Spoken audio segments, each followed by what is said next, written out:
Good afternoon this Thursday evening.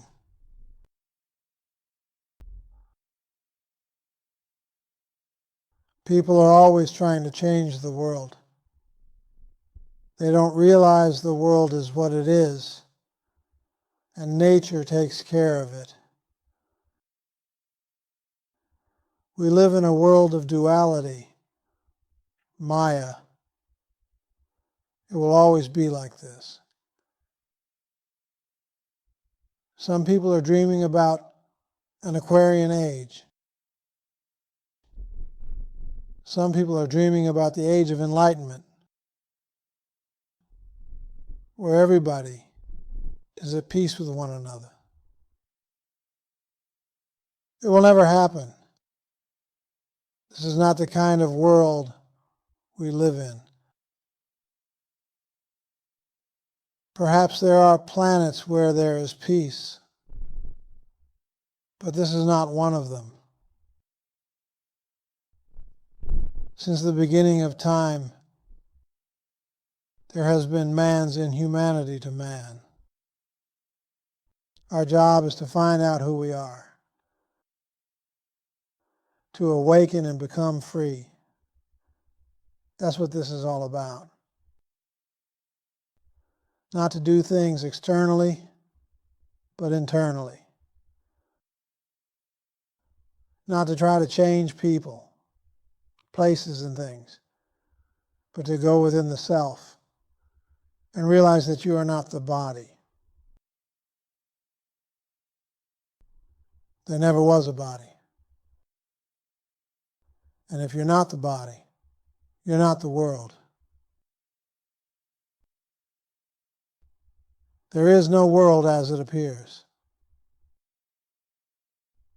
If you're not the world, you're not the universe. None of these things really exist in truth. They exist in Maya, but Maya does not exist itself. Therefore, nothing exists, for there is no Maya. There never was and there never will be. But you're sitting here looking at yourself and looking at others, and you're asking, where did everybody come from? Where did I come from? Find out where I came from. That's a good question. Where did I come from? Find out. Check it out. When you find out where I came from, you'll find out where everything else came from. From nowhere. For I never existed. The personal I. I've been with many of you for a few years now. I've had lunch with many of you. I've been in personal relationships with many of you. And now, the honeymoon is over.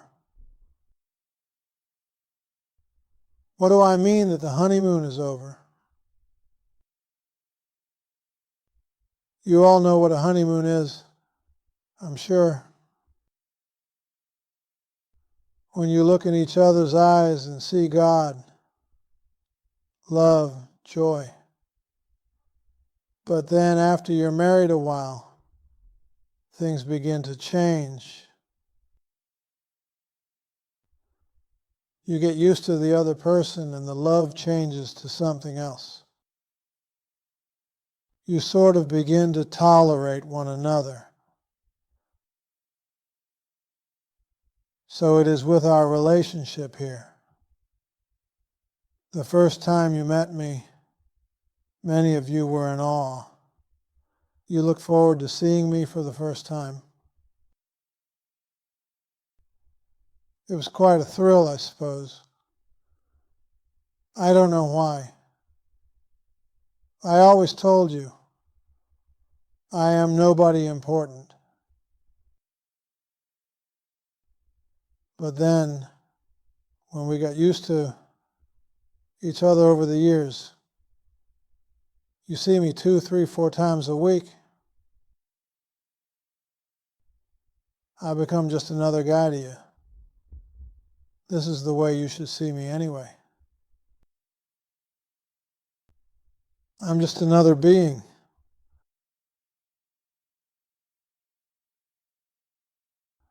I remember when I was in Ramana Ashram many years ago, I was always a loner. I never used to mix much with people. And I would watch from the old hall, Ramana on the couch. I would be standing in a corner. Newcomers came in. They were also full of awe, thrilled. They'd heard so much about Ramana. They would pay obeisance to him, prostrate themselves on the floor in front of him, cry. They would say something like, "You are my mother, Ramana. You are my father. You are my wife. You are my God. I will be with you forever." 6 months later, a year later, I heard the same people talking to one another, gossiping. I wonder if Ramana is really enlightened. He's just a funny old man. Somebody else would say, if he were really enlightened, he wouldn't have rheumatism, cancer, and whatever else he had. And these people would leave, go somewhere else, looking for new gurus, new teachers. Sad. I'm speaking mostly to the seekers and to some disciples. The devotees couldn't care less about what the sage says or does. They are just devoted to the sage, without any motives, without any reason. And of course, those are the people who awaken, in most instances. When you find a sage, and I'm not speaking of my own self-aggrandizement because I couldn't care less. As you know, where you go or what you do, but wherever you find the sage, it is an honor for you to be there. For there is something within you that has led you to a sage, and it is your business to serve the sage in every way you can. This is a true sage-disciple relationship.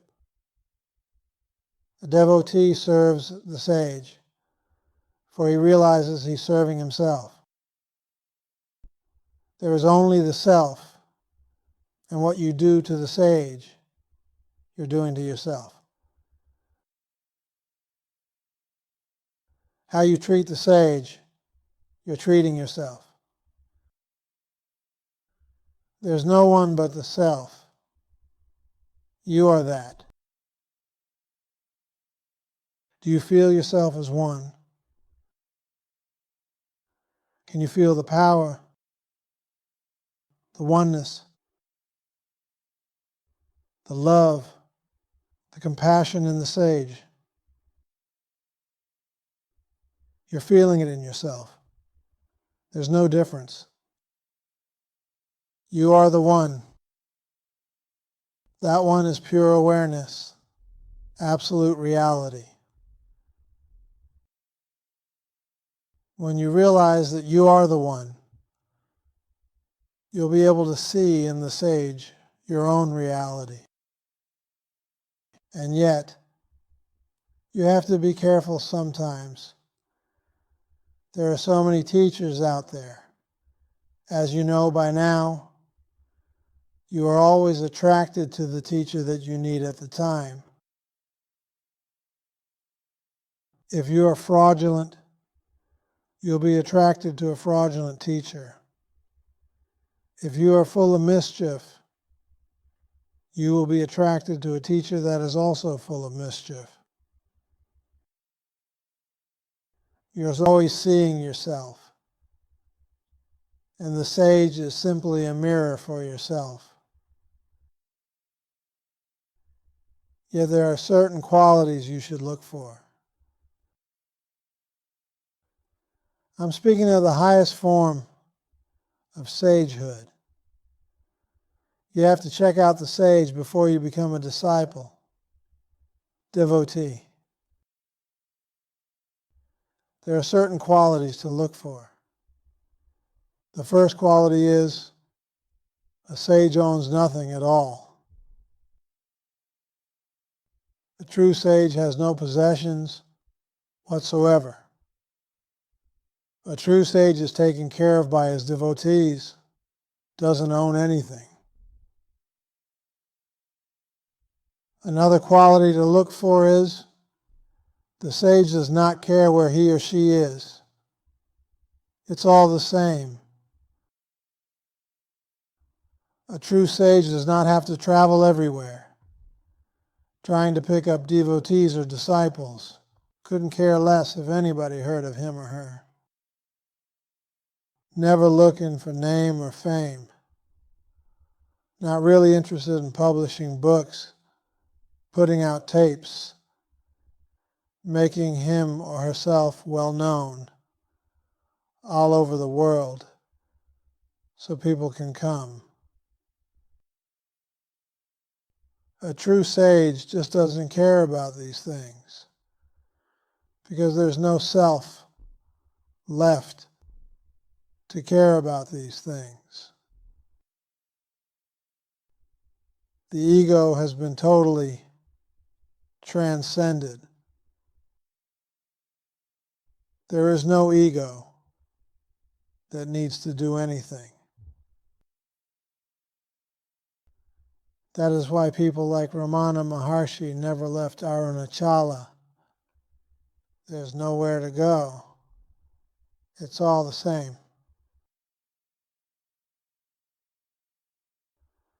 Another quality to look for is compassion. A true sage has total compassion for everyone. Does not differentiate the ones that talk about him behind his back. And he has more compassion for them than for anybody else.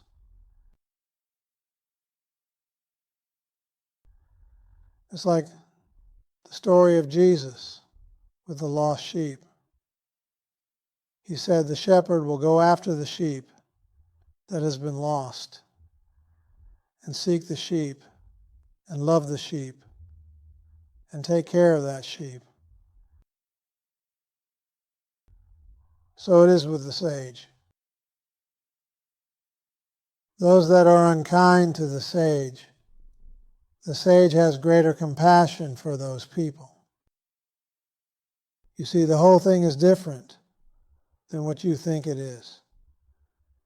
We're not here to become famous, for people to know us all over the world. We're not here to compare ourselves with anyone else or be anyone else. We're simply not here. When you believe you are here, then you have to do all sorts of things to exist. Not to make all kinds of waves so people will know about you. You make videos, you make tapes, you write many books. They go all over the world. This has been going on since the beginning of time. What has it done for us, for humanity? Absolutely nothing. The only thing that is true is that you exist. And it's your job to find out who exists. Who are you that exists? You're supposed to dive deep, deep within the self and awaken yourself to this truth. That you are not the body. You're not the mind. You're not the world. You're not God. You are nothing. You are no thing. And then you are free. But when you get mixed up with the external world, you get externally involved in all kinds of things. In places, books, meetings, then there is total confusion. This is the reason I like to act stupid, so that so many people will not come here. Remember, I never asked to do this. It just happened. Most of my life I ran away from these things. But here we are.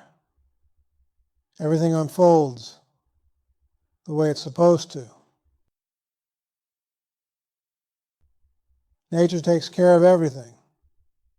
We're here together. So accept it. There's nothing you can do. Everything appears to be preordained. And you are where you are supposed to be. Why are you here? Ask yourself, what is the reason you came here tonight? What are you looking for? What do you want? I really have nothing to give you. What are you looking for? If you come here with love in your heart, period, then you're here for the right reason. The entire teaching, of course, is that you're not the personal I. The personal I doesn't even exist. Yet you feel that it exists because you feel the world, and you feel your body, and you feel others. You consequently have to do certain things to yourself so that the personal I will just transcend self and disappear. You practice self-inquiry. You practice observation, witnessing. You do all these things until the day comes when you do not have to do anything, and you awaken to freedom and happiness, which is your divine birthright, which is your real nature. It begins by loving yourself. When you love yourself, which you call the personal self, it expands and becomes the infinite, the I am, and that includes the whole universe. You have become the whole universe. You have become everyone and everything. Your essence is in every flower, in every bird, in every raindrop, in every worm. This essence is pure awareness. Feel this essence.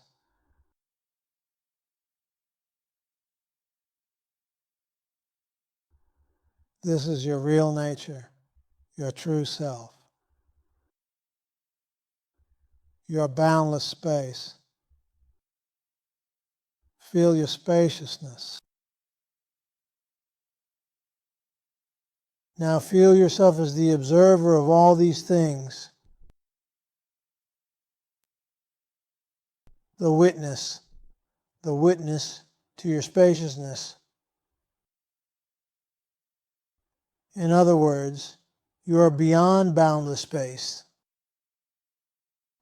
and you are boundless space. Paradoxically, you are both at the same time. The one who observes boundless space, effortless, choiceless, pure awareness. And the one who is these things. When you're able to observe yourself as such, they call you names like Jnani, sage. They call you other names also, but we won't go into that. It's beautiful when you think about these things, when you start to feel even a little bit that you are not limited to the body. The body is like a prison that keeps you bound in one place. This is the reason I never have to go anywhere. People send me tickets to come to Tahiti, to come to Hawaii, to go back to India, to do this and to do that. Why? It's all the same. Everything is happening within me. Everything is taking place within me.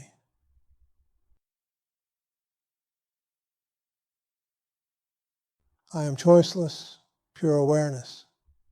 Not Robert, but I am. I am is choiceless, pure awareness.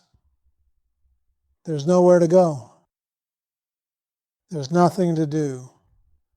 There is just beingness. I'm speaking about all of you. This is the truth about you. By hearing this truth, you become this truth. You are not your karma. You are not your samskaras. You have never reincarnated. You have no body. You have no mind. Do not think about these things. If you think about these things, you spoil it. For you are beyond thoughts. You are the silence. Try to feel this.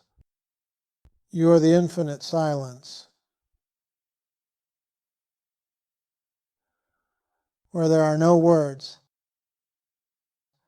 no thoughts, no God, no universe, just perfect silence.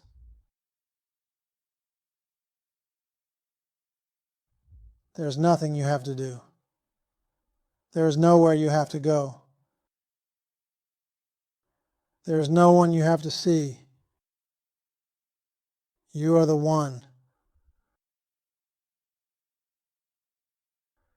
As your thoughts stop, the so-called body experience vanishes. There never was a body. There never was a birth or a death. Feel yourself birthless and deathless. You can feel this. When you begin to feel happy, when you have unalloyed happiness, total happiness and peace, you know you're getting there. You know you have become something else when happiness arises by itself. When there's nothing in this external world to make you happy any longer, and you have become total happiness. Then you have become. Let go of everything else right now. Let go of the fears, the frustrations, the searching, the dogmas, the preconceived ideas, the concepts, Everything you came in here with. Drop it. Just drop it. Let go of everything and feel your freedom. There are no lectures. There's no lecturer. There's nobody listening. There's nobody talking. Feels good, doesn't it? You begin to spoil it as you allow thoughts to come into your mind. Any thoughts? You cannot think yourself to self-realization. It's a question of letting go or continuing to think about persons, places, and things. Sometimes it's a little fearful to let go completely, for you believe if you empty completely, you don't know what you will become, what will happen to you. Yet this is exactly what you have to do. To drop everything you have ever believed. The whole belief system that brought you up in this world as a human being has to be totally transmuted. Some of you are worrying about your families, your jobs. You're thinking if you become like this, you'll not be interested in anything. And you'll wind up in a homeless section of the city. All this is Maya, illusory thoughts that come to you for no reason at all and tell you nonsense. Your body will always function. The belief that you are a body will do what it has to do.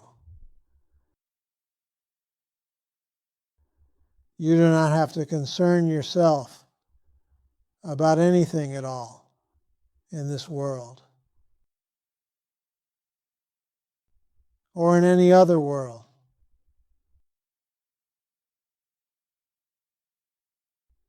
Empty yourself out totally right now. Drop those fears, those frustrations. Feel everything dissolving.